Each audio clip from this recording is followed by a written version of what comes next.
আরে রাফসান, কেমন আছো? জি স্যার, ভালো আছি।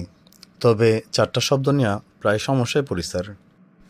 বলো কি, কোন শব্দগুলো নিয়ে সমস্যা হয় রাফসান?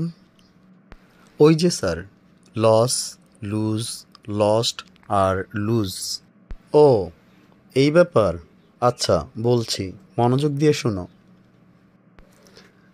LOSS, লস শব্দটা একটা নাউন, যার অর্থ হচ্ছে হারানো, ক্ষতি বা লোকসান। যেমন loss of time means loss of chance, সময় হারানো মানে সুযোগ হারানো। অন্যদিকে LOSE, লুজ শব্দটা হলো LOSS, লস এর ভার্ব ফর্ম, যার অর্থ লোকসান বা ক্ষতি হওয়া। যেমন ডোন্ট লুজ ইউর কনফিডেন্স, তোমার আত্মবিশ্বাস হারিও না। এদিকে LOST, লস্ট হলো LOSE, লুজ এর পাস্ট এবং পাস্ট পার্টিসিপল ফর্ম।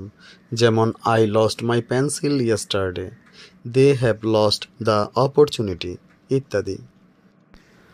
আর LOOSE, লুজ হলো অ্যাডজেক্টিভ, যার অর্থ হলো ঢিলা বা আলগা অথবা ঢিলাঢালা।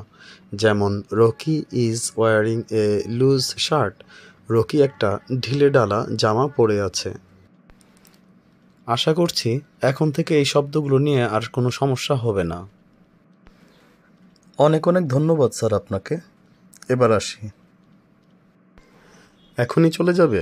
ঠিক আছে, যাবার আগে আমার দুটো প্রশ্নের উত্তর দিয়ে যাও। জি স্যার, অবশ্যই। লুজ শব্দটা কোন পার্টস অফ স্পিচ?